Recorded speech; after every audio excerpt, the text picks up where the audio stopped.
Macron is the symbol of those deep contradictions, that to use this word figuratively, he can only escape the political guillotine for some time.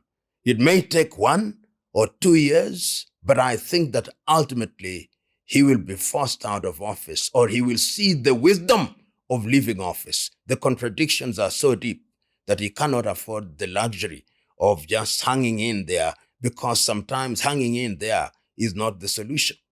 But he may also want to stay in power. And if he does, I think he's going to be confronted with situations that are not going to be very pretty.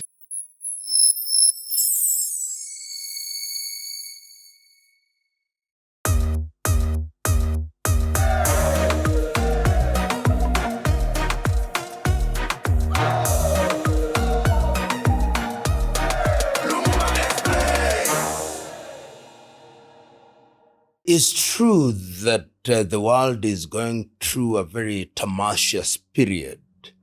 And what one sees is that the world is moving towards a multipolar world. It is no longer the European countries that are the hegemons. They are new players who are emerging.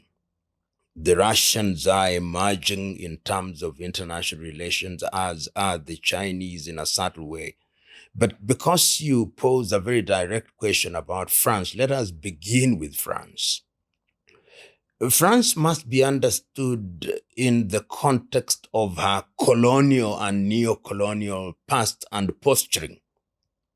When France was present in Indochina, in Vietnam, and in those parts of the world, and of course present in Africa, primarily, France literally governed in a manner that was designed to disable her colonies.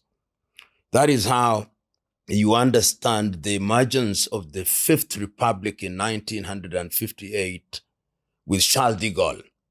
And as regards the African states at that time, the referendum in 1958, which was designed to appear to grant independence to African countries, but to retain control, was in itself a clear indication that France did not want to let go the colonial project, and therefore initiated and continued to perpetuate a neo-colonial project. The only country, that, of course, that voted no at that time was Guinea under Ahmed Sékou Touré, which, as we know, was then punished very heavily. The Algerians were also very determined in their opposition to the French. So after the 1958 referendum, France literally controlled her colonies and extracted her minerals, controlled their banking, controlled their currency, and pretty much they were external territories. And of course, then after the World War II, which I prefer to call the European Tribal War, what then happened is that many of these colonizers, France included, started to lose their luster and to lose their grip. And that grip was lost even more because the United States became the new hegemon. So when you look at France today, you see a France which, courtesy of our colonial past, accommodated people from different parts of our colonies. You find very large Algerian communities, very large Senegalese communities, very large Cote d'Ivoirian communities. And these communities cannot be ignored because of the demographies, and they are threatening the French indigents. And that is why you've seen that since the emergence of the administration of Macron, there have been very major difficulties, and these difficulties must be understood at several levels. One, you have a France that has lost her access to minerals in her former colonies. Two, you have a France which is diplomatically weak. Three, you have a France which within the European context does not play the role that she thinks she should play as one of the key players. You have a France where the internal contradictions are threatening every administration. And in that context, you must see the emergence of the right wingers such as the Le Pen, both the father and the daughter. So all those contradictions are coming to bear. And because they are happening during the administration of President Macron, he is seen as the architect of the failure of France.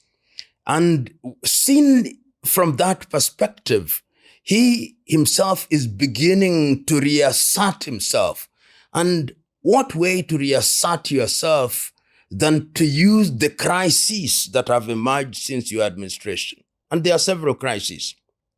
Crisis number one, that you have had the emergence of changes of power which are extra-constitutional in Niger, in Mali, in Burkina Faso.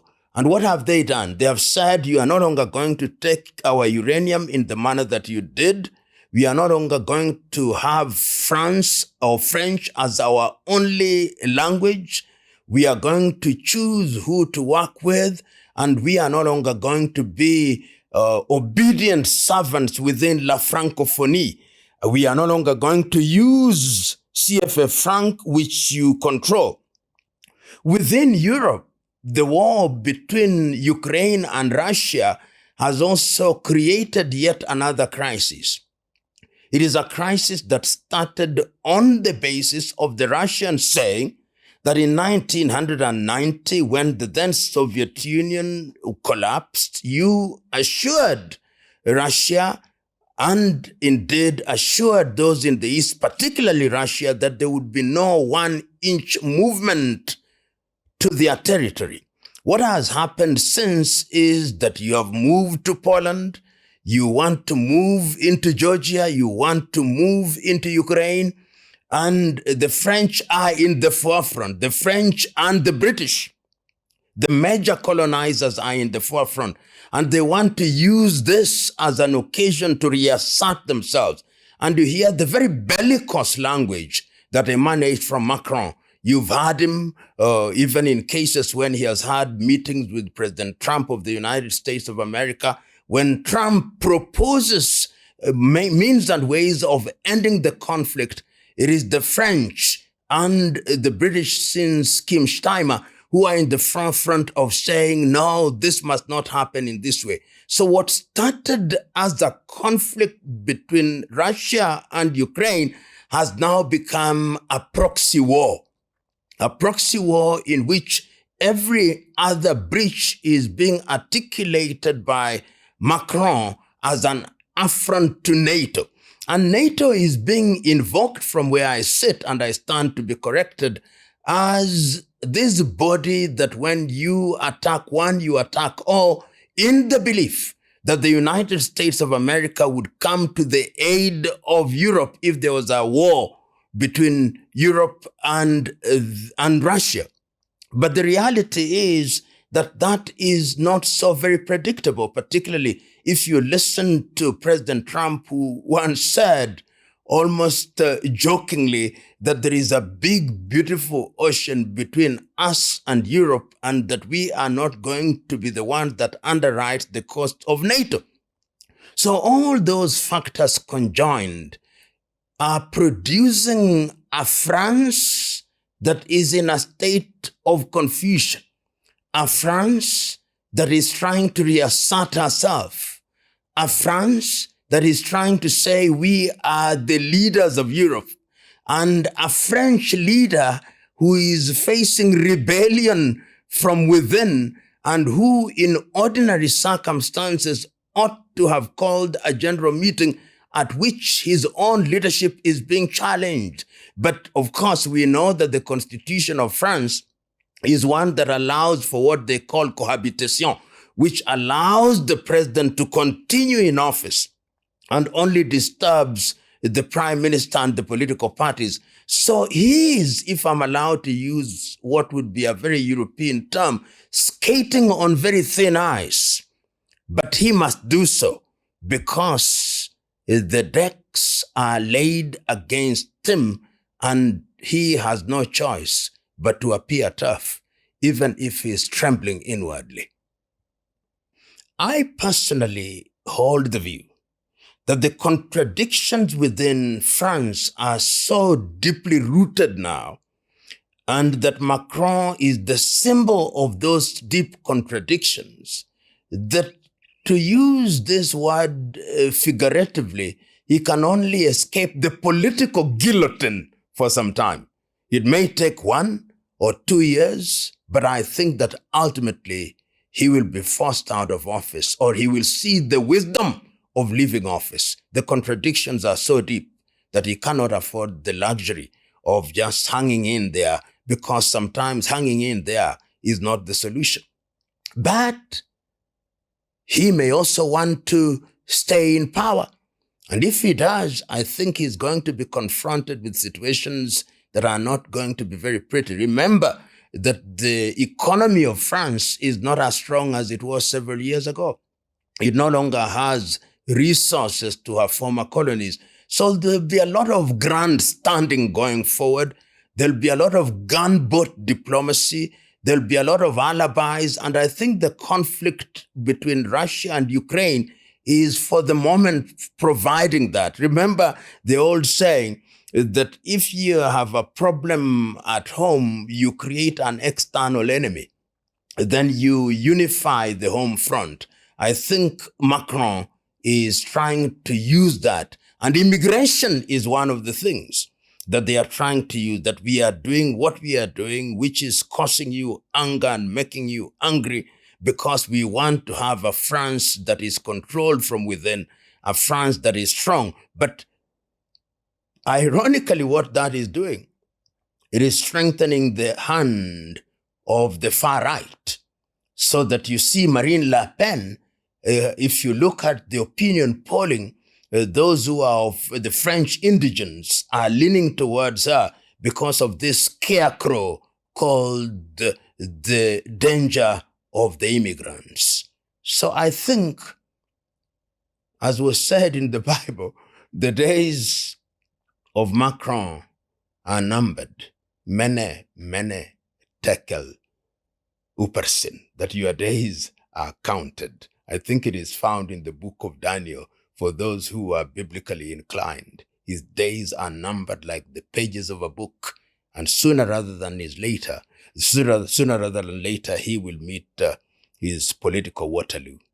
In my view, the architecture and the DNA of French politics will not change even if Macron were to leave.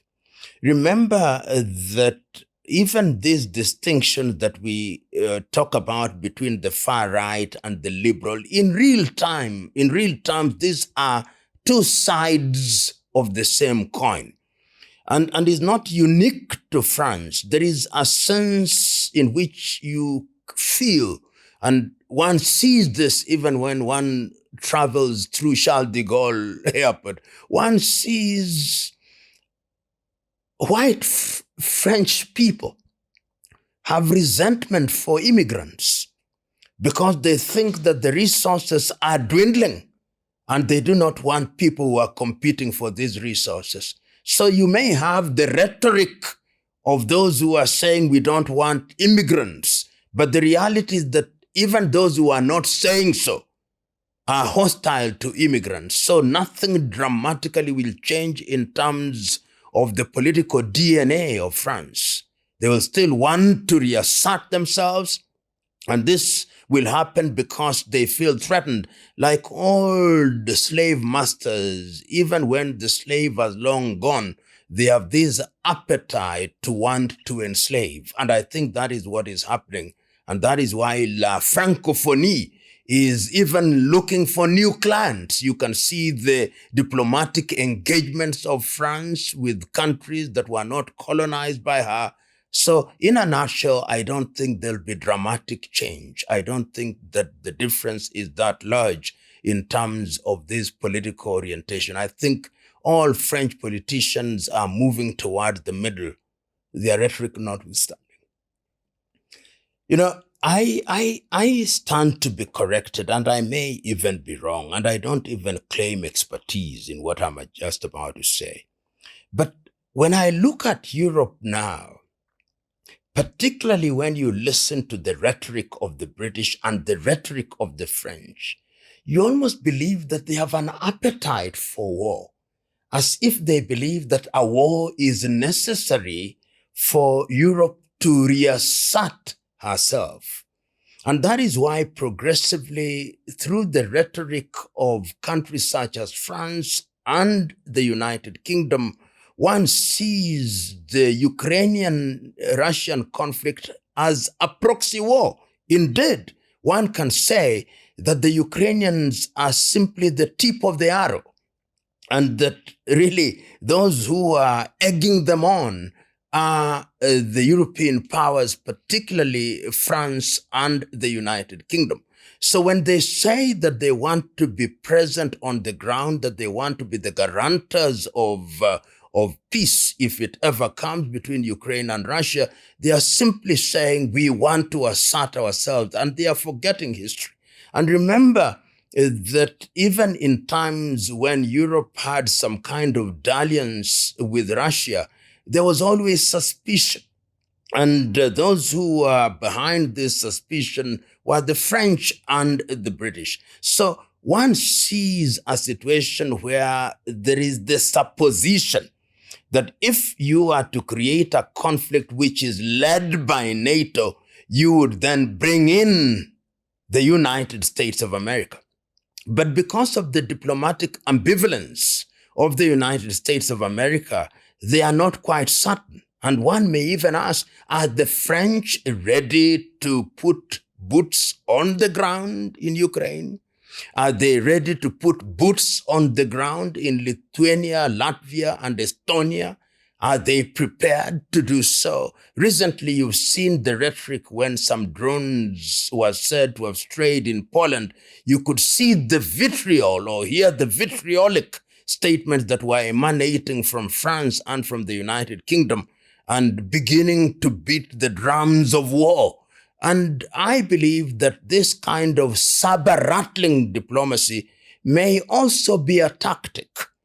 Remember that the United States of America, through President Trump, have suggested that there be a truce, there be an armistice, which would also entail, among other things, the freezing of the possible membership of Ukraine into NATO and the European Union, and also the trading of territory. But the French and the Europeans are hostile to this, as if they are simply saying, we want to fight it out. But the question is Europe prepared for what would possibly be a nuclear war? Are they prepared?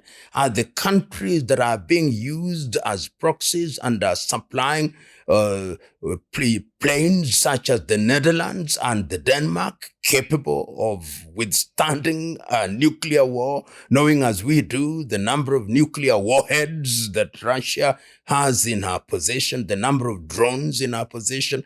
These are questions that must be out there. And those whose rhetoric is vitriolic, those who have an appetite of war, who think that a war is going to reset Europe and to make Europe reassert herself in the world, in my view, are deluding themselves.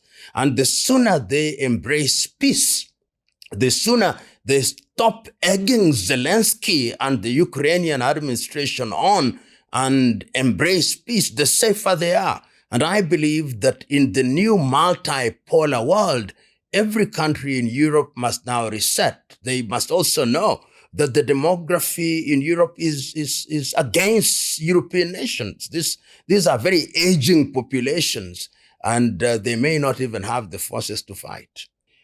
You know, whenever people agitate for war, they think that war has logic to it, that war is rational. When war has started, it acquires a life of its own. And when countries are threatened and survival becomes the only thing, there is no limit to what they will do. Of course, in the early days of any war today, you start with troops on the ground, you move to drones nowadays, you move to ballistic missiles. But when you begin to threaten my territory and I have in my possession nuclear weapons, what will stop me from using them? And one only has to remember what happened to Japan with Hiroshima and Nagasaki, that the Nagasaki-Hiroshima specter could be reproduced very easily. And it takes only one mistake and then the world will be a totally different place. And it is incumbent upon these warmongers in Europe to be told that the world is safer when diplomacy is given its pride of place. You can see that because of the warmongering now in Europe, the institutions that were created after the 1945 war, the Second World War, have now been neutered. The United Nations can meet and give all manner of statements and all manner of sanctions, and nobody cares about these institutions. So that if one were to look at things from a perspective that is inclined towards creating new peace in the 21st century, it would entail drawing back and thinking of ways of reforming these institutions. And what does that require? It requires that the rhetoric from France, the rhetoric from Paris becomes conciliatory. The rhetoric from London becomes reconciliatory. The rhetoric from Brussels, which is the European Union headquarters, becomes conciliatory. The rhetoric from Berlin becomes conciliatory. It's instructive that Berlin has not been as caustic as London and Paris have been, which is indicative of their desire to play a more subtle role. And of course, the United States of America, as I've said before, is a little bit ambivalent, but they too don't want to participate in something that will spiral out of control. You know, when one talks about the state of the world and the possibility of war in the continent of Europe, one may ask, today, if you are to conduct a poll in the streets of London or Manchester or in Marseille or in Paris or Lyon, or to do so in Copenhagen, in Stockholm, or in Oslo, or in Rome, or in Brussels, or in Ghent, or in Berlin, and you would discover that the streets of Europe are not interested in war. But politicians prosecute and initiate wars in which they themselves will not fight.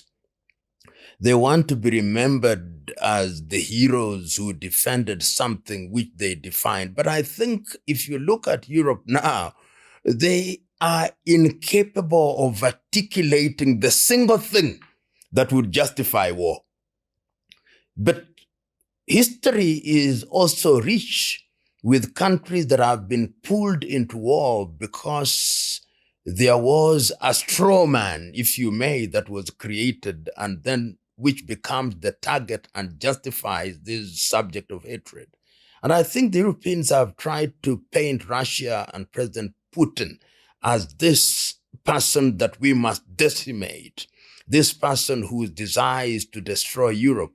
And they are not succeeding, particularly in Western Europe. And you only have to listen to the commentators in Europe who are not biased and who are not vitriolic to know that the desire is to have peace and to negotiate peace between Ukraine and Russia. And I hope that this is what will carry the day at the end of all these verbal conflagration. But the reality is they know that a war that is prosecuted in this day and age, a war that is prosecuted where you are deploying ballistic missiles and deploying drones, is a war that can decimate, and a war that could degenerate into nuclear, a war that could degenerate into biological warfare, is not a war that you want to fight. And one hopes that the politicians will listen to the ground. Sometimes politicians think that they have taken the pulse of their nations and the pulse is wrong. And I think that that is what is happening, particularly in the case of France and also in the case of the United Kingdom. And occasionally you see when they rise up, even as relates to matters such as the conflict in Gaza, you can see that the people are saying, we don't want this kind of thing. And they are telling the people, we don't want you. And in fact, the very fact that President Macron in France particularly is receiving very bad opinion polls is a confirmation that the people don't want the style, that he has adopted the style of belligerence. The world is now like a pot that is being shaken in terms of alliance. If you look, for example, in terms of, and there's alliance at two levels. There is military alliance and there is economic alliance. The NATO formation remains an alliance that was created for the purpose of defending Western Europe. And on paper, it remains an alliance. But they are not reading from the same script at all times. You can see that with what America says every so often, even when they promise to help. There is also the emergence of other powers who are aligning and realigning at different levels. Look at Turkey, for example. Look at Iran. Look at China and Russia and North Korea and sometimes India and Brazil. And this tells you that these alliances are shifting. The ground is shifting. The parts are moving. But there is one thing, one single thread that I think is emerging from my view. The resentment of the possible reemergence of the colonial powers. France being one of them. The United Kingdom being one of them. Because the other colonial powers which were there, like Portugal, no longer threaten anybody. Spain no longer threatens anybody. Germany no longer threatens anybody. The United States of America has become much more transactional. What is in it for us? We want your minerals. Whether you are Ukraine, we give you this, you give us your minerals. You are the Democratic Republic of Congo, we give you this and you give our minerals. So it is only countries like France, which through their neo-colonial institutions such as la Francophonie, fear that they are losing territory. It is only the United Kingdom who through their neo-colonial institutions such as the Commonwealth feel that they may be losing something. But there are no settled alliances. Things are moving. And this movement, I believe, will redefine itself, will keep on defining and redefining itself, but it points to one direction, that the world is going to be multipolar. There is not going to be a single hegemon. Alliances are going to be alliances of a transactional nature, which are going to be dictated by trade rather than by military might. And you see this when you listen to what is being said at the meetings of the BRICS, when you see the meetings, what is being said at G20, when you see the rhetoric of the 77 and the Global South, one gets the feeling that things are not going to happen as others wish. And those others mean the former colonizers. I've been following the visit of President Trump. I think one can almost predict what is going to emerge in the communique. We are old allies. Our transatlantic trade must be strengthened. Our military alliances must not be undermined. We must not allow the Russians or any other emerging powers to disturb what is settled. We are not going to allow anybody to threaten world peace, and we must retain our historical ties. I think that is going to be the essence of the statements that are going to emerge.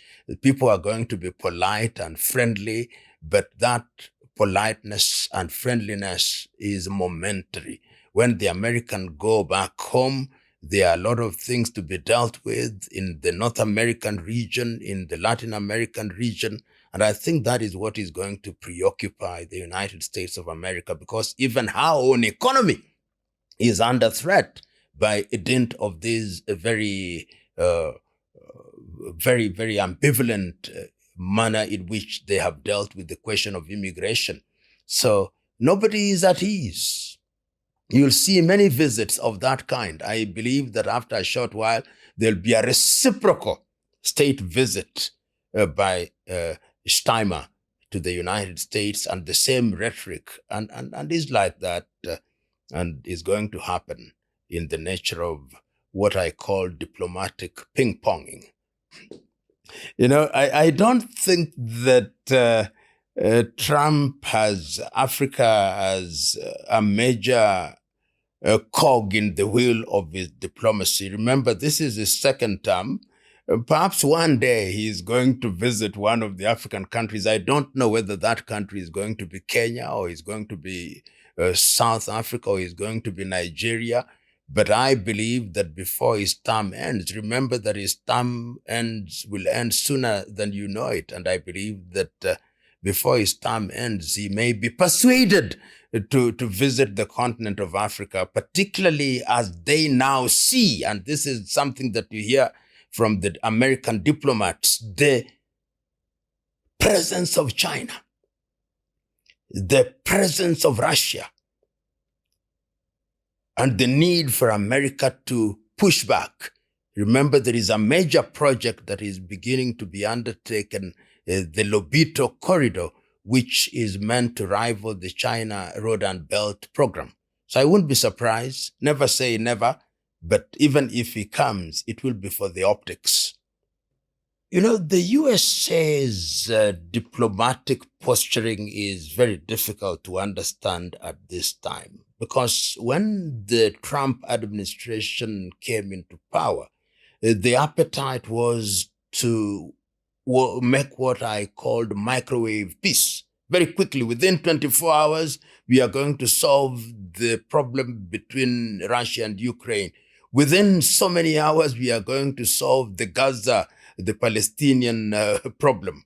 Now, the realities dawned on the US diplomat that it was not as easy. It was a lot more nuanced, and that there were no easy solutions. And one can therefore see an America that wants to remain positively neutral. And perhaps it is useful to unpack what one means positively neutral, that they want to remain as the single country that can resolve the problem, but whenever it suits them, they appear to be with the Europeans as not NATO allies, and whenever it suits them, they appear to say, but Russia must also be listened to.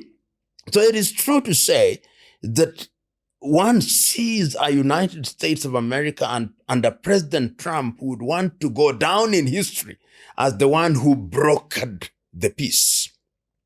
A Trump that would want to be remembered by historians as one who was capable of doing what others could not do. But yet the ground is not lending itself to easy solutions. And that is why he is telling the Europeans, let's have something. Even if it involves that we are trading territory, even if it means that we are losing some things, let there be some peace, at least during the period that I'm the president. So I think that that is the position in which the United States has found herself. And for that reason, it is very possible that if there were to be a war in Europe, they would stay out of it in the early days and wait for the outcome. And once it becomes untenable, they would come in and say, this must stop. Rather speculative, but possible. I think President Trump has come into power at a very interesting time. He's come to power at a time when the world is not as easy to predict as it was several years ago. He's come into power at a time when the United States of America is not the economic hegemon that it once was.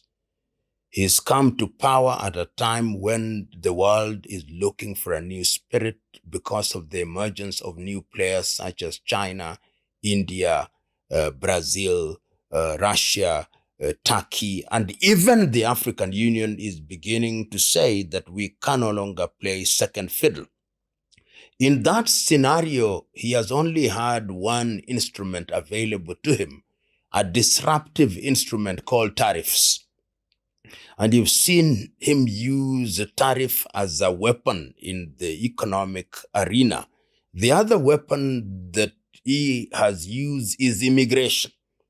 And you've seen that in the immigration circle, he has tried to rope in everybody by telling a number of African countries there are certain undesirables. We want to take some to Eswatini. We want to take some to Uganda. We want to take some to Rwanda. And he has also been a disruptor in terms of engaging in very transaction relationship. We are going to help the Democratic Republic of Congo have peace, but we want your minerals.